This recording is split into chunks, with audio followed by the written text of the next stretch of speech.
Hello, everyone. You're listening to Game Rivals, a podcast where a Nintendo fan and a PlayStation fan talk about the latest games and happenings in the gaming community and industry.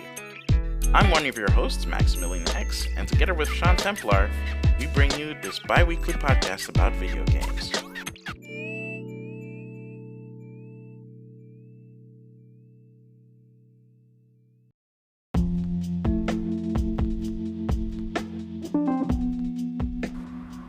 Hey guys, this is Maximilian X here. On top of the episode, before you start to listen to it, this is a lost episode. About a month ago, we actually recorded this episode around the time the Mark Cerny interview with Wired released. I had some unfortunate events with my computer, which prevented me from actually being able to complete the episode and upload it. Since then, I've been able to recover it, hence the title Lost Episode. So I hope you guys enjoy our spirited conversation. This one goes out to you, Sean Templar, because he was very excited for this one, of course. So I'll just leave you guys to listen to this episode, and I hope you guys enjoy it.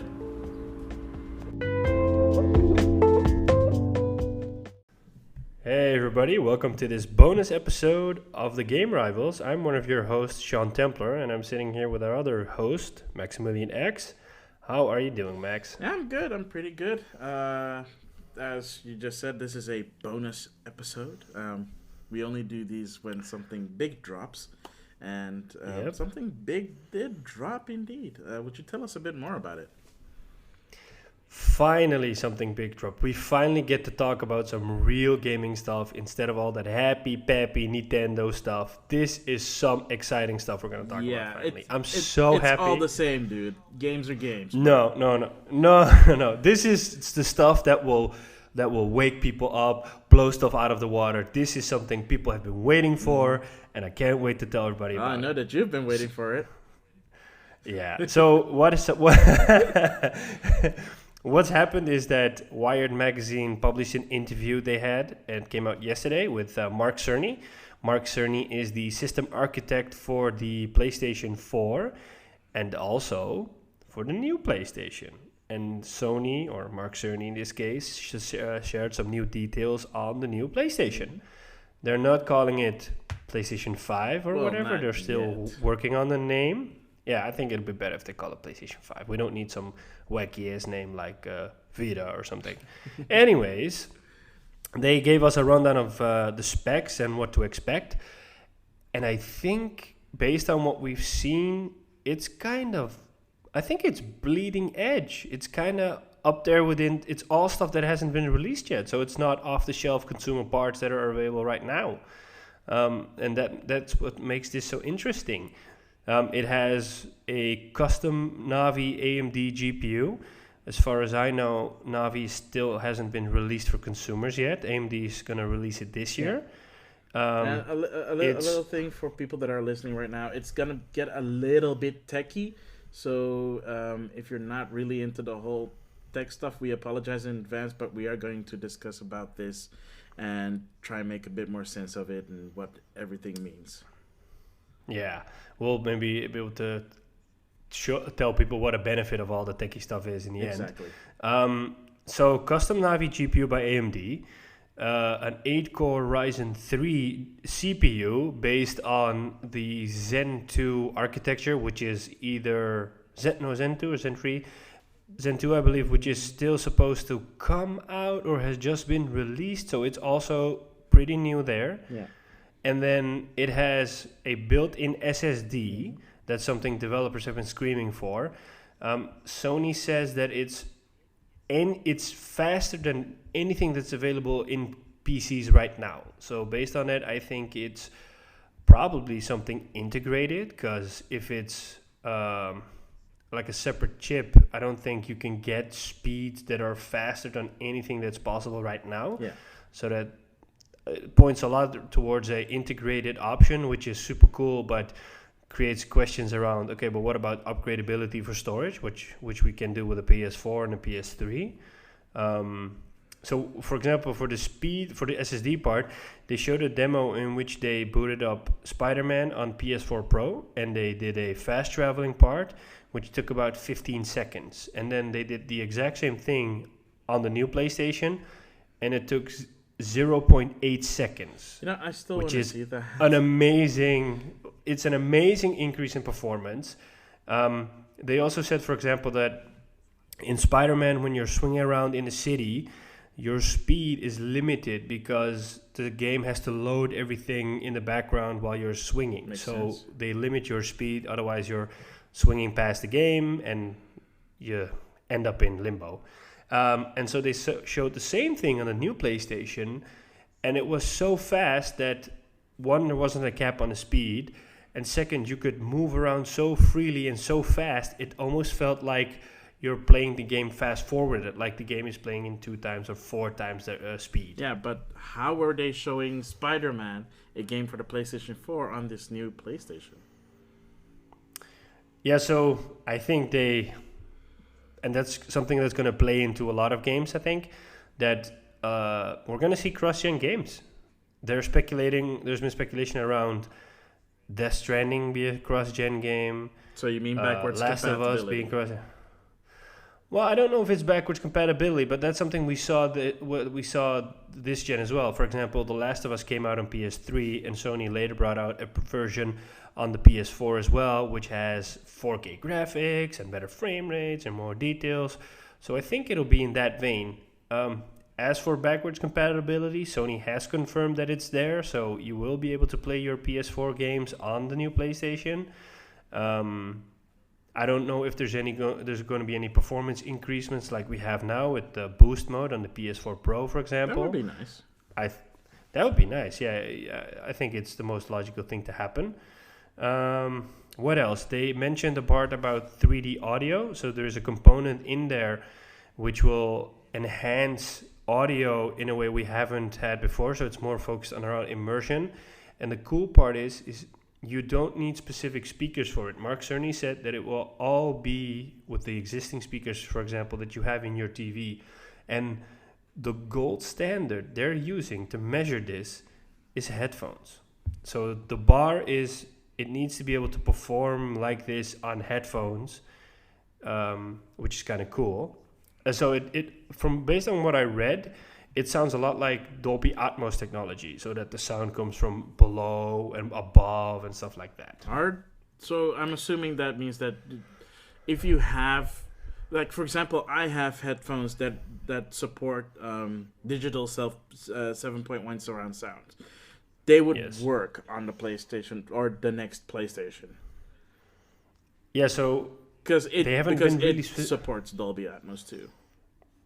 Yeah, so they haven't been really specific about it, but they said that there is a component in the AMD chipset that allows 3D audio, which the benefits of it is that you will get a kind of Atmos-y experience. So I don't think let's put it this way, you don't specifically need a 7.1 surround sound, but I think if you have it, it'll be a benefit. At least that's what it's looking towards. So if you have a simple headphone, it'll be good. And if you have a 7.1, yada yada, super expensive, blah blah blah headphone, it'll only be better. Okay. Well, I'm assuming that the reason why they're doing that is because of another thing that they've been promoting more and more lately, which would totally benefit from something like the 3D audio. I think you're talking about VR. Yeah, so Sony's confirmed that VR is also going to work on the new PlayStation, so it's also backwards compatible. In the interview, the question is asked around, are you guys developing a next-gen VR, in which Cerny is a bit vague, and he says that, well, we're not ready to talk about that yet, but we're really focused on the VR space. And I think that the State of Play Sony had last month or earlier this month kind of confirms that.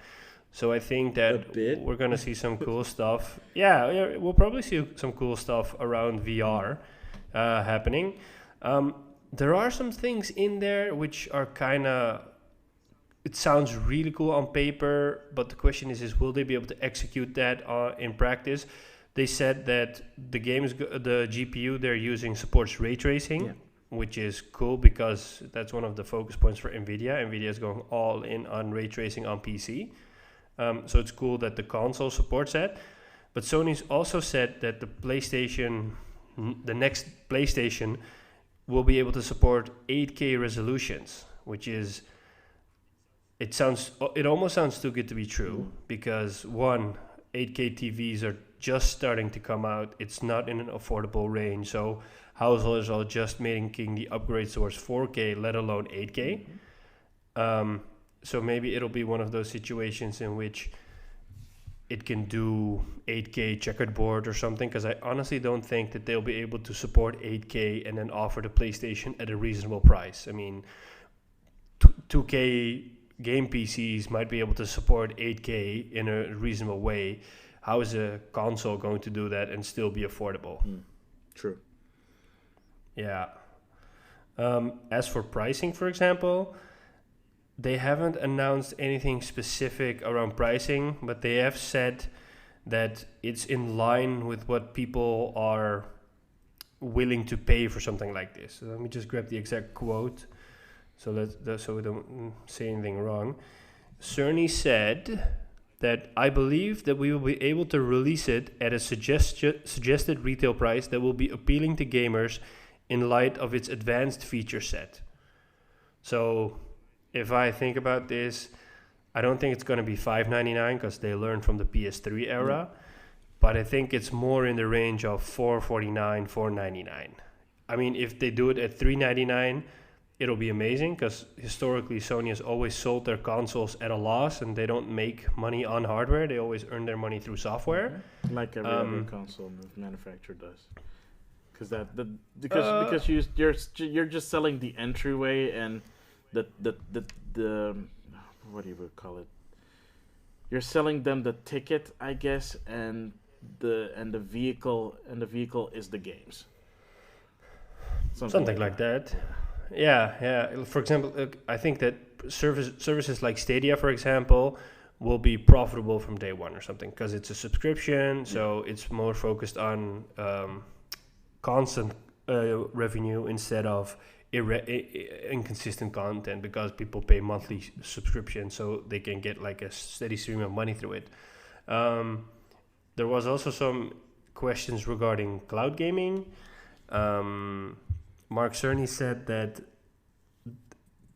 Sony is kind of like a pioneer in his vision around cloud gaming, and they're still working on it, or it's still a space they're going to work in, but they haven't announced specifics yet. Yeah.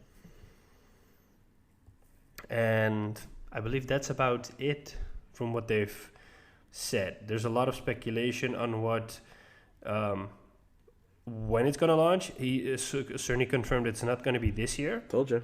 So it's going to be last year. Yeah, that's kind of. I do think that Sony's going to do more this year. So I think later in the year there will be some event or a state of play in which they will show off more, or games or whatever. Probably at the end of the year. But I do think that, for example, the games that are in development right now, they've said that they've shipped out dev kits to their own worldwide studios, and they're also shipping out dev kits to third parties, so they can start to learn the gripes of the console. So I think that when it launches next year, it'll probably be like a holiday release, which is generally what they do. And then the question is, okay, what are they going to do with the current games that are in development, such as The Last of Us and Ghost of Tsushima? Those are kind of the two high-profile games Sony has right now, besides Days Gone, which is finally coming out next week. Yeah. So yeah, the question is are we going to get a Last of Us this year or next year? I kind of think hope it's this year, because I'm afraid that if they still postpone it again, or they come out with it next year, people will kind of lose interest, because it's been almost 3 years since Sony announced that game. So yeah. I don't know. Maybe.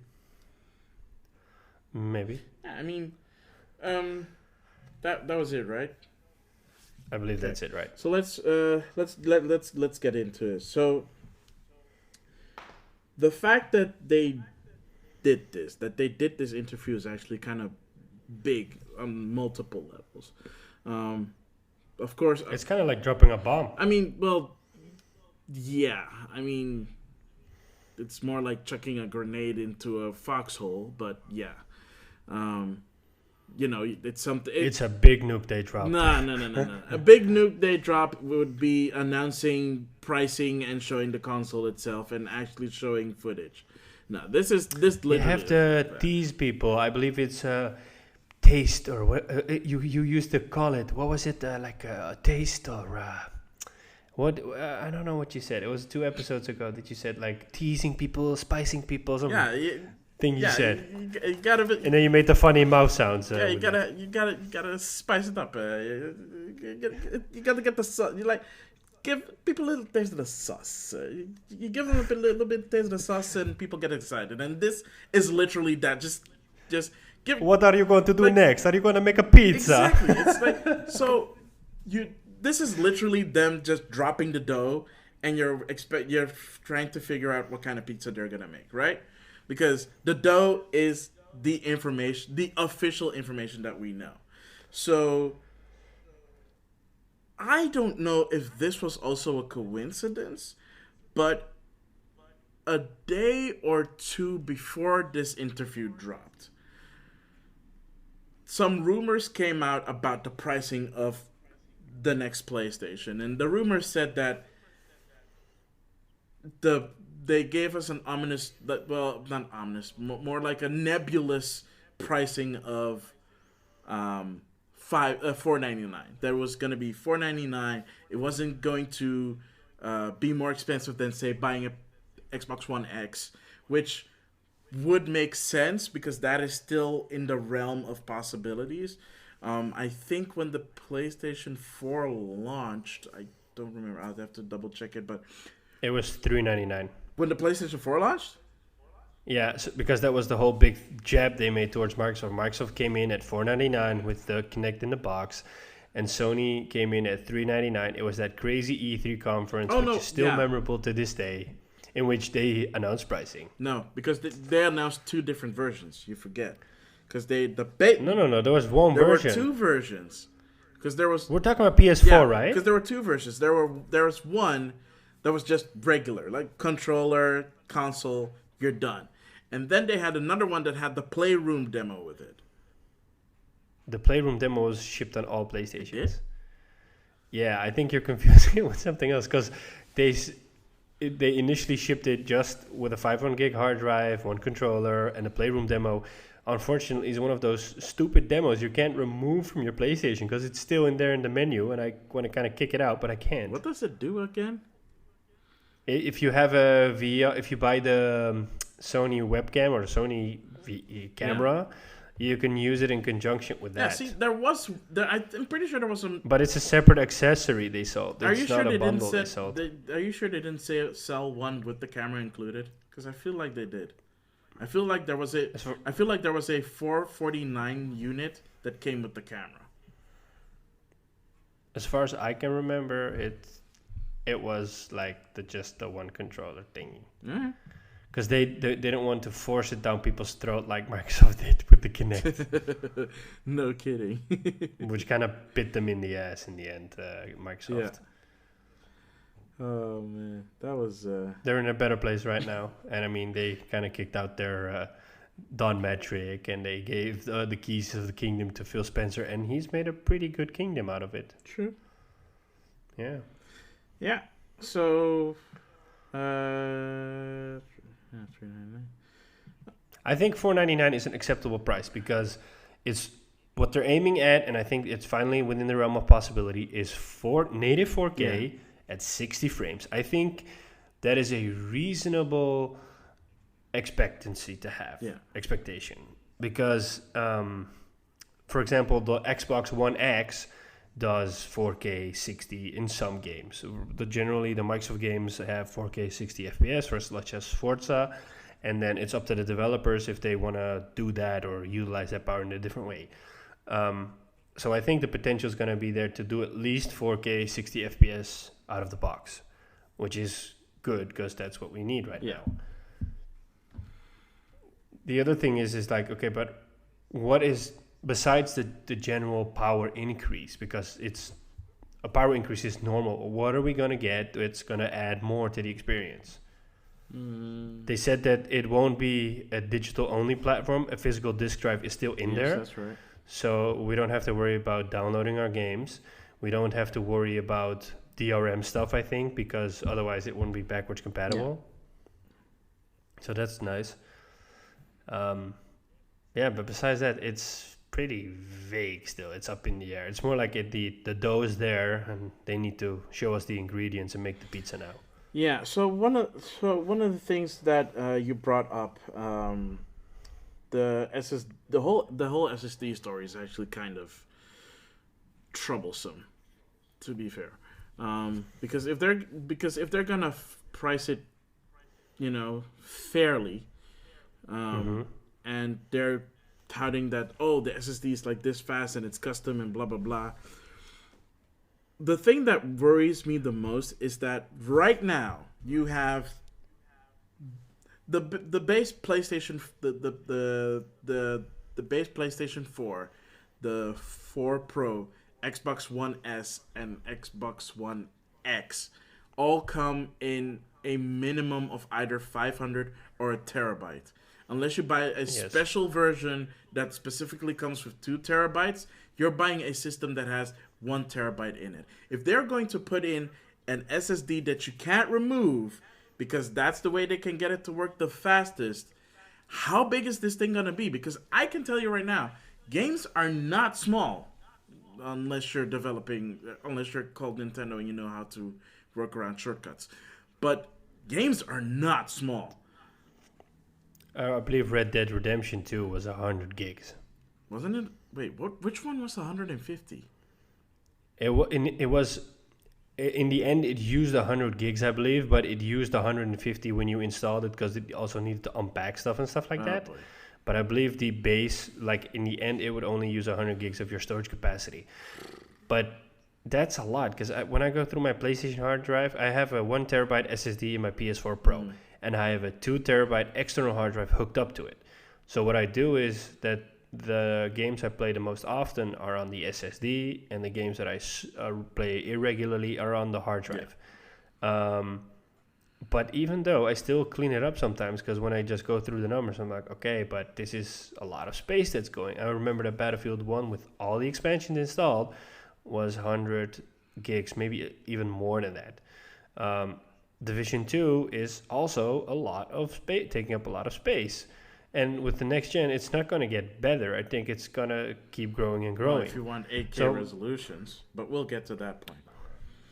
Yeah, so your point is fair, definitely fair. So I think they can go multiple ways. They can either say, we're going to do a fusion drive thingy, which some manufacturers do. So they also put in a hard drive in there, and maybe that can balance it out. Or they give you the option to have USB and then plug in an external hard drive to offload it. Or maybe they just come out with multiple configurations. They say, okay, we're going to do a terabyte SSD version. We're going to do a baseline model, which is going to have 500 gigs or 750 gigs of SSD space. Maybe they'll do it. I remember, for example... they should not go below 500. I think their starting point should be a terabyte. Otherwise, they're going to lose a lot of people. Yeah, that would be bad.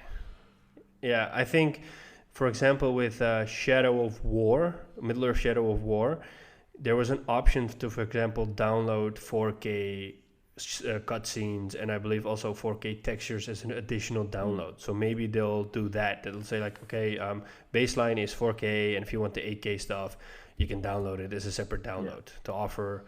I think the key in this strategy for them is going to be offering options to customers, because they can't just force one option down your throat and say hey, this is the way it is, man. You just gotta have to live with it. All right. Well, speaking of 8K, so right now, if you want to play something in 8K on PC, how much would you be spending to build a computer that would run a game in 8K?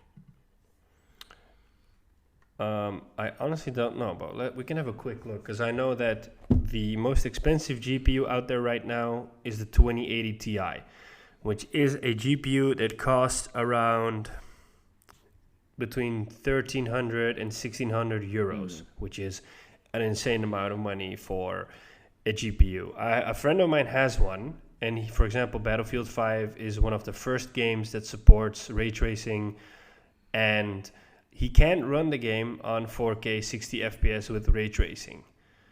He can't like do it on ultra. He has to turn some settings down.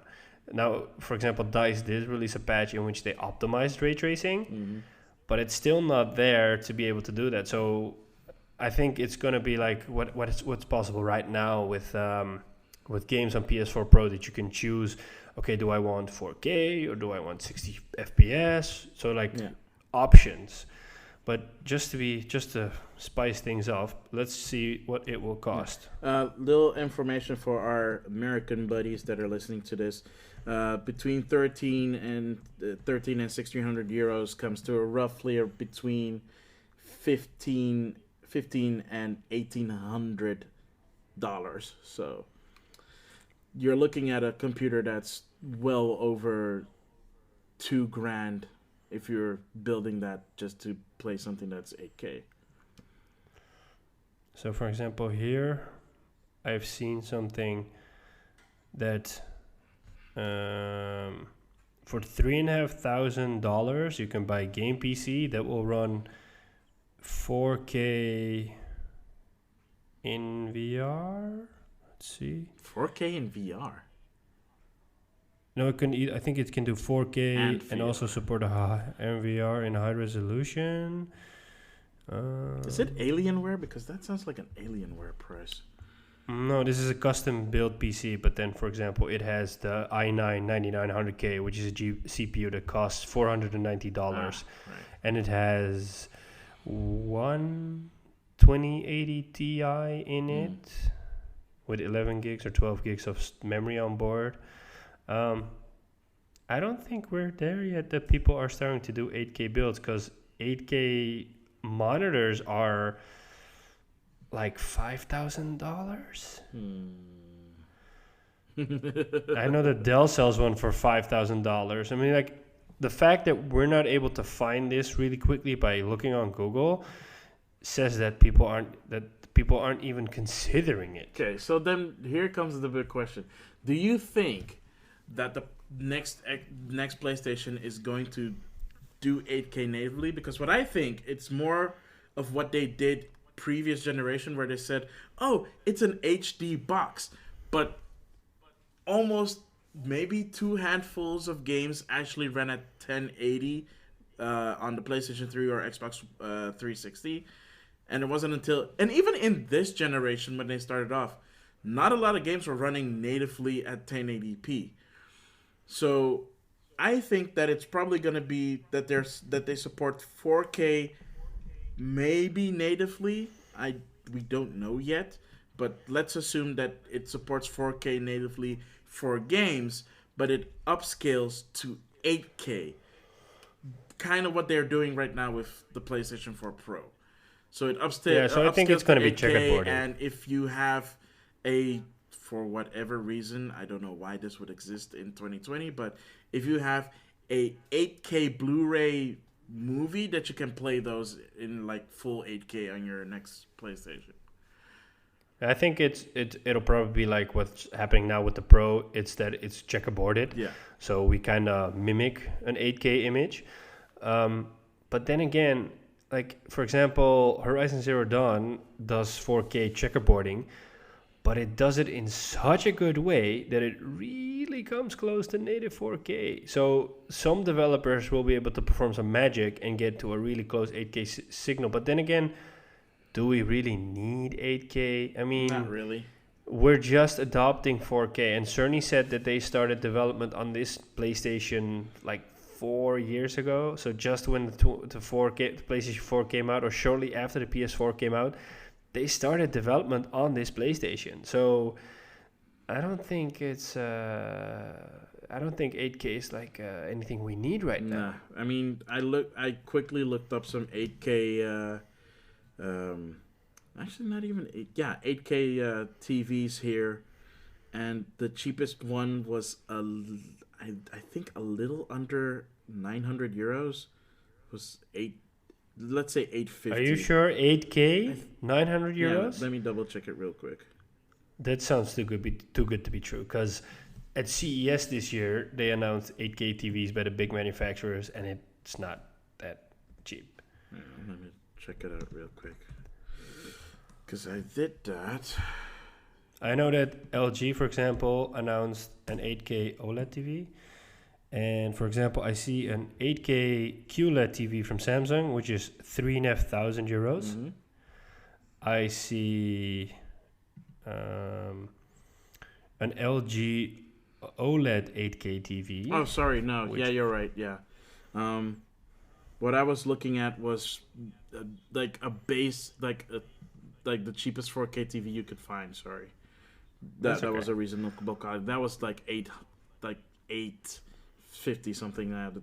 This one Samsung. Well, yikes. Okay, that's an expensive example. Yeah. But then we're looking at a QLED TV, which is based on LED technology. Yeah. But if you buy, for example, an OLED 8K TV, yeah, that's gonna be a couple of €1,000. I mean, that's also like up there with newest of the newest. So yeah. Yeah. Oh boy. Yeah, I mean, I'll be happy if it does 4K 60, because that's something that we kind of it's something you've seen for the last few years. For example, when the PS3 came out, Sony said, yeah, it's gonna do HD gaming, and like almost all the games, except for a few such as Gran Turismo, were all 720p or a little bit above. Yeah.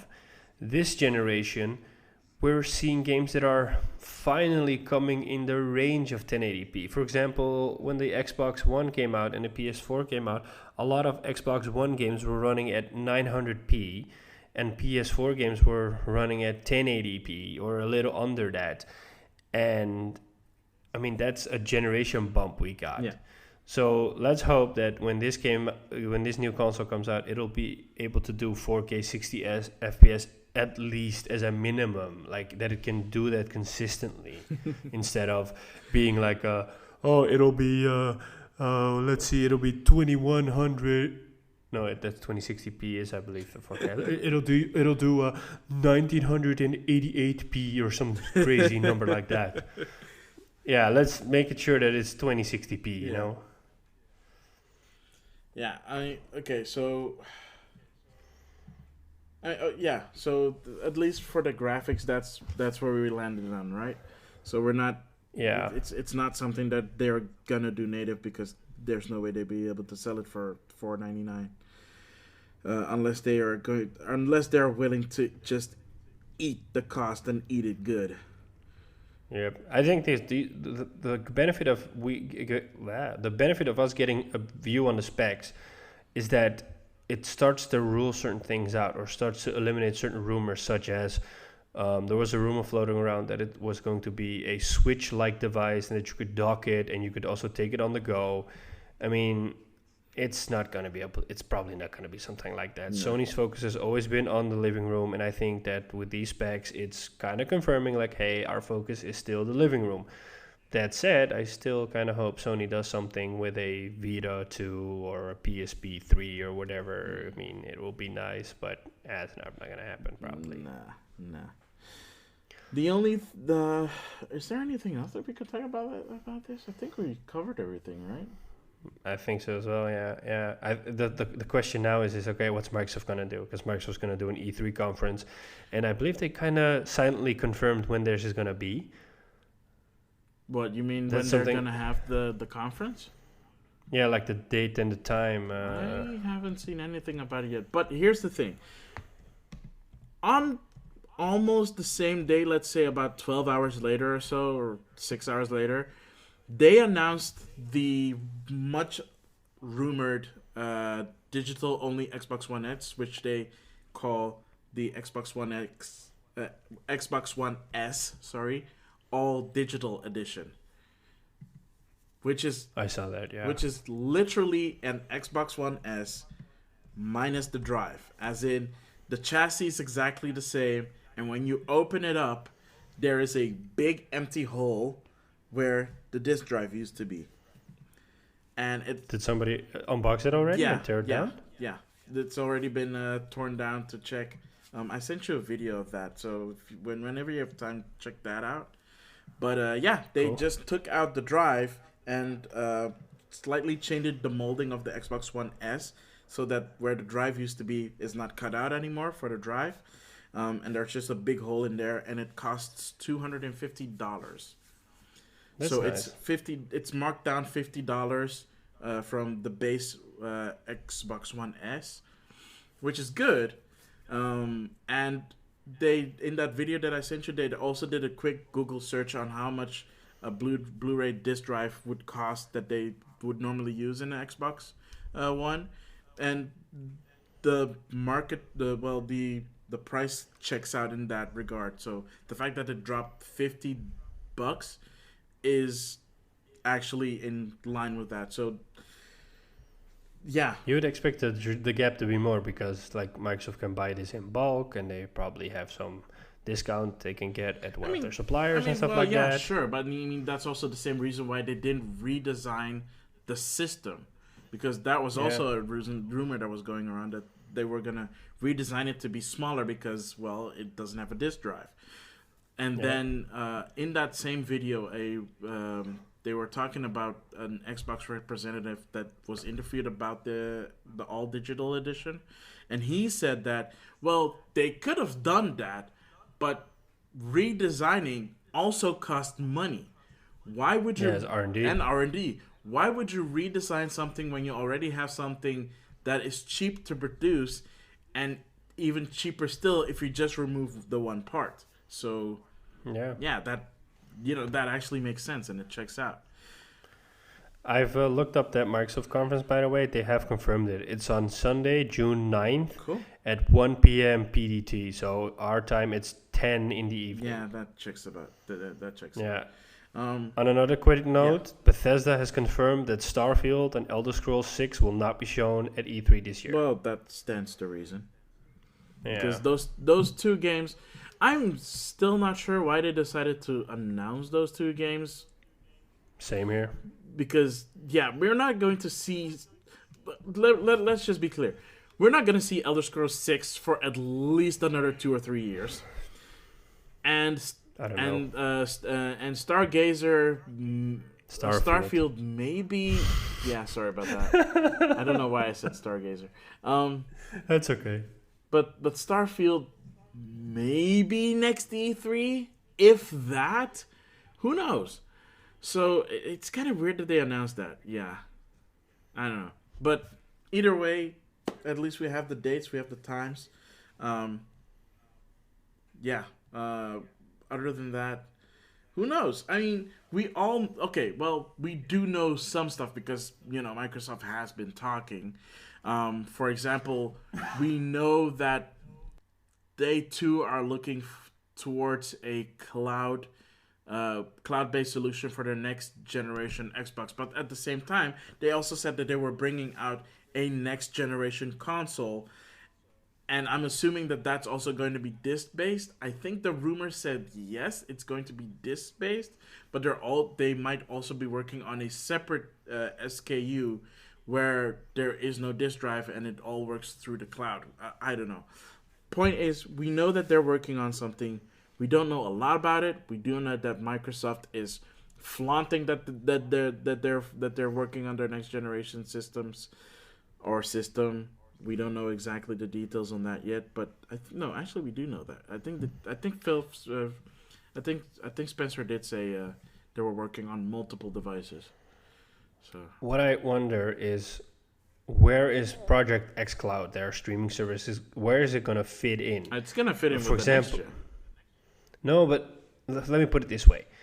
Sony, for example, has a cloud service which is called PS Now, and PS Now is PS3 games, PS2 games, and some PS4 games, generally the older PS4 games.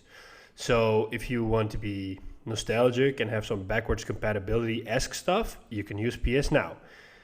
And the question here is okay, but how is Microsoft going to utilize this? Because they've said it's going to be available on mobile. They've demonstrated it on mobile. Mm-hmm. They've said it's going to be a normal Xbox experience.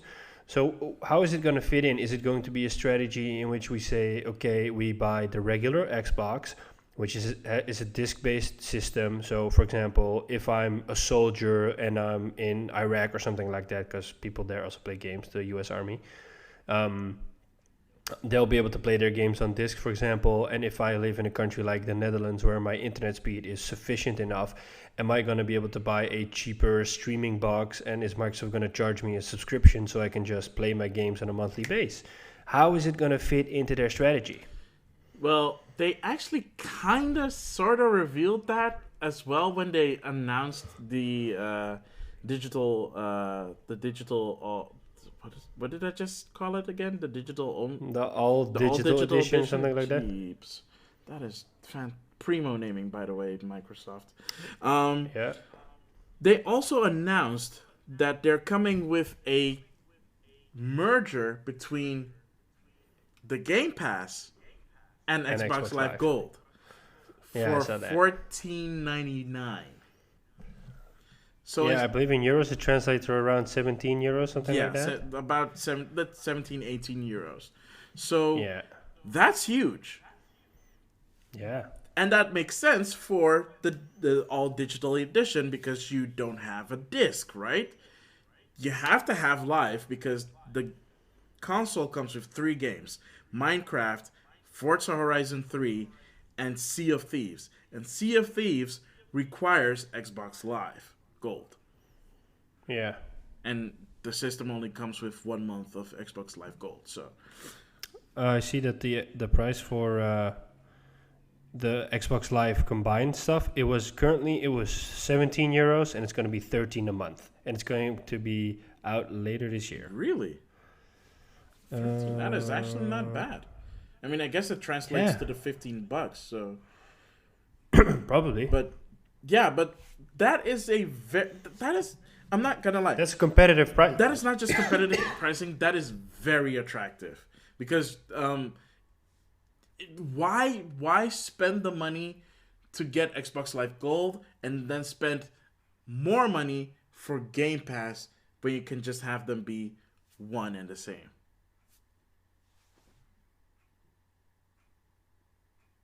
Right? I don't know. You still there? Okay, if you can hear me, I can't hear you anymore. I think I'm here. I'm just grabbing a drink because I'm coughing up all over the place here. So just continue your story. Okay, sorry about that, folks. I mean, as a combination, that's amazing. I mean, even I have to admit that that's just brilliant. Kind of wish Nintendo would do something like that. But that's a story for another time. But yeah, it's basically here you get to a very simple and very easy thing to say is that Microsoft is already laying the foundation of what their next generation is going to look like. And Sony right now is just teasing everybody, which is fine, but it kind of doesn't work when you don't have a lot to show for it. So it's good that they had the interview. I'm questioning whether they should have done the interview at all in, April of 2019? Back in 2013, when they announced the PS4, they did an event in February. So but they kind of aligned with their strategy back then. Yeah, but they also released it the same year. So if they're going to announce anything, I would assume that they would announce something probably at the end of this year. Maybe they'll have an own event. Maybe they'll do a reveal at the Game Awards. Who knows? I don't. We'll just have to wait and see.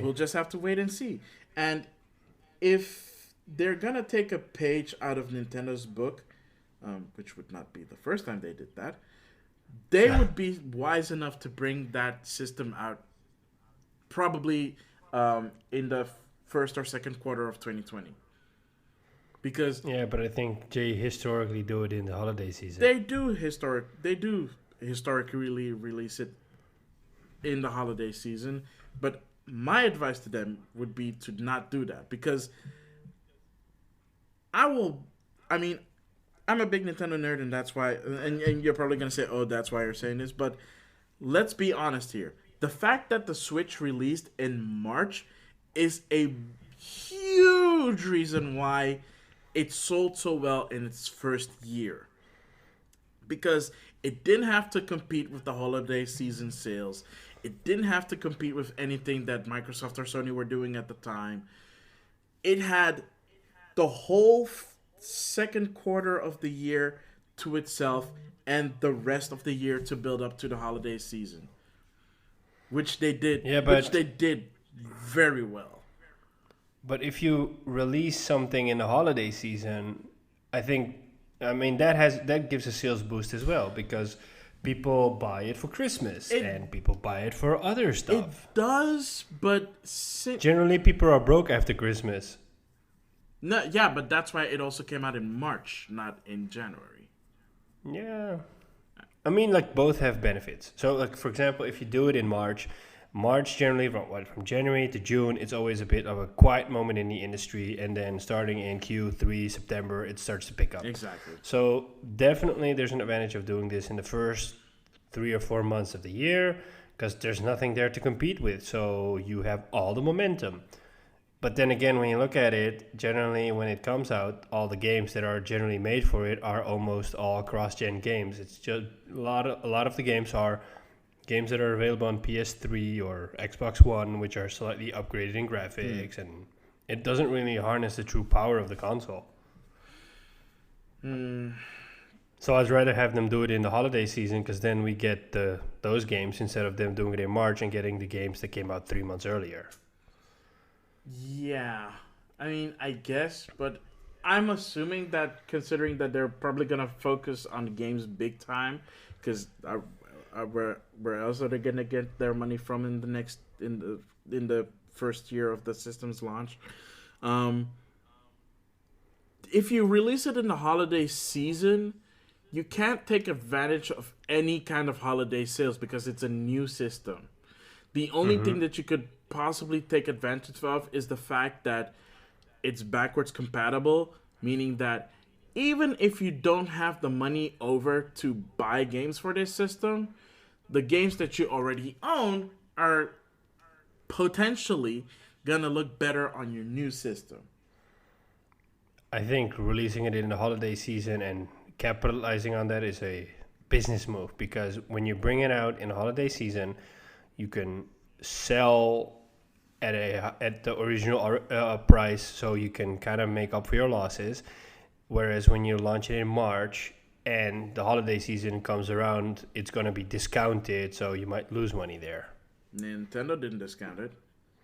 And you don't necessarily. No, but I don't think it's a choice that Nintendo makes. Here's the thing: you don't have to discount it because A, it's still new, and B, by that time you have a small library of games for that next gen PlayStation.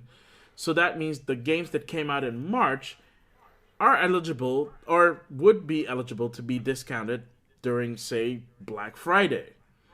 Which is what you want to do. So if they have a killer app that comes out in March, they can take advantage. Even if they have a killer app that's coming out around Thanksgiving in the US, well, these days you see Black Friday deals more and more internationally as well, so that's kind of irrelevant. But if you even during that period, you can still get stuff like discounts or coupons or whatever that you can use towards buying games during the holiday season. Now, if they're all new, there's less incentives for Sony to do that because they want to recoup money as soon as possible. But if you release the system earlier, you have the time to build up to that and have the bonus of having your first holiday sales. Yeah. At least that's the way I see it. I think there are pros and cons to both approach. For example, if they're gonna use the whole year to give info and promote it, then a March release would be plausible.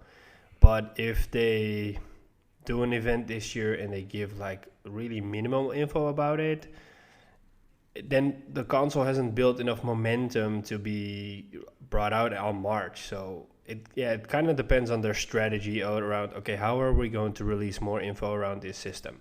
They'll probably use State of Play.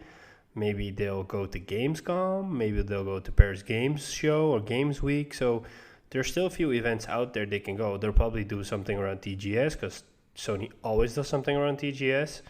The question is okay, what are they going to do? Because it's kind of strange for them to drop out of E3 when they talk about a new console. Because normally you'd say, okay, well, when they tease a new console now, then E3 is the perfect moment to talk about what's going to happen.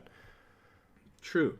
But to be fair, if they don't use State of Play, a version of State of Play to announce the PlayStation 5, they're kind of missing. Well, actually, no, because Nintendo did like a big public event when the Switch was officially failed. Never mind, I said nothing. But outside of that, if they're like outside of like announcing it, like official, like it's official coming out party, if you will.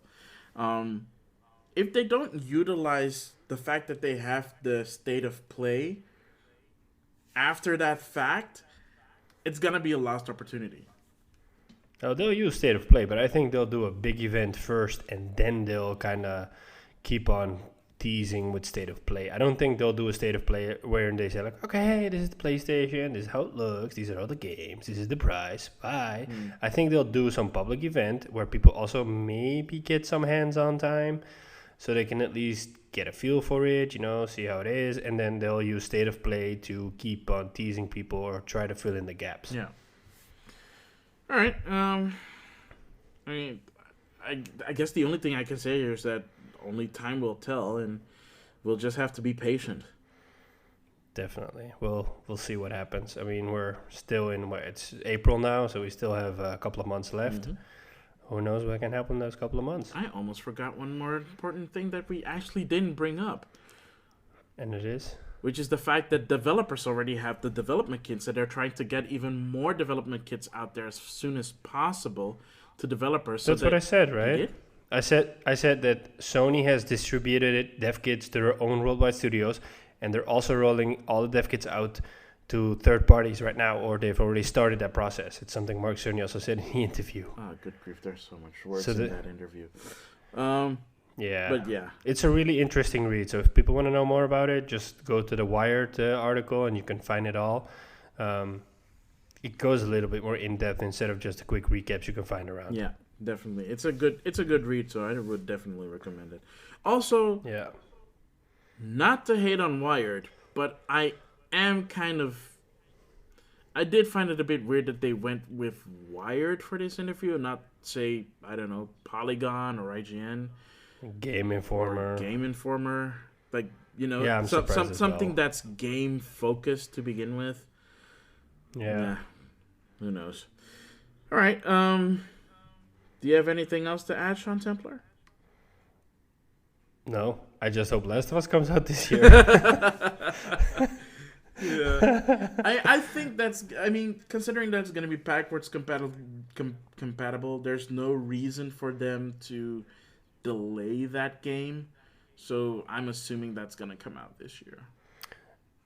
If Days Gone comes out next year, then and Sony has 2 games in development, Ghost of Tsushima. Days Gone comes out next week. Sorry, next week. Yeah, my bad. Next week. I'm confused. It's been a long day. So Days Gone comes out next Friday. And then we have 2 games, or 2 highly anticipated games, which are Ghost of Tsushima and The Last of Us. If Sony doesn't release those games this year, then it literally means we have nothing coming from Sony this year. Besides maybe Concrete Genie. Ooh. Oh boy. So then they either have to cook up some really cool exclusive deals or exclusive DLC deals with other AAA games that are coming out this year. But then again, we kind of don't know what's coming out in September or October this year. It's all still gaps there. We don't know anything besides the regular Call of Duty game that'll probably come out. Yeah. We don't know what's going to happen this year. Yeah, you're right. We don't. kind of scary. Don't worry, man. It's gonna be okay. It's E3 time in 2 months, so we'll probably see a lot more there. Yeah, definitely. Cool. Okay, I guess that wraps up our little discussion. Little. It's been almost an hour. Yep. I like it when we do that. I mean, if we can talk an hour about Nindies, I think it's only just that we talk an hour about PlayStation. Hey, to be fair, that Nindies was like a half hour. I mean, for example, it's called Game Rivals. It's not called the Nintendo Rivals or the Nintendo Show or the whatever. It's called Game Rivals. Well, then maybe should be less silent than they have been for so long. Then we have more stuff to talk about. Do you want to do your regular @_Shazam yada yada yada thingies to wrap it up? I'm seriously going to write that script down for you so that you can do that every once in a while too. But wait, let me try to do it. Okay, I'll try to do it, and then we'll see how far I get. Okay. So thank you all for listening. We'd appreciate it if you leave us your feedback. You can follow Maximilian on Twitter at Maximilian_X or just at Maximilian. At Maximilian. You can email us at gamerivalsfeedback@gmail.com for your feedback or suggestions. Mm-hmm. You can find us on all available podcasting platforms that are out there. You can leave us a 5-star rating if you want, but I'd rather have you tell other people about us. You can leave us a voice message through Anchor. And that's it, right? You missed one. Which one did I miss? You know which one you missed. You missed our Twitter. Oh, yeah. Yeah. And you can also tweet at us at game_rivals_. Yep. I hate that Twitter handle. We should bribe the guy that has @GameRivals because this is not working. Thank you all for listening, and we'll catch you the next time. Yep. Thank you for listening. See you later. Bye. Bye.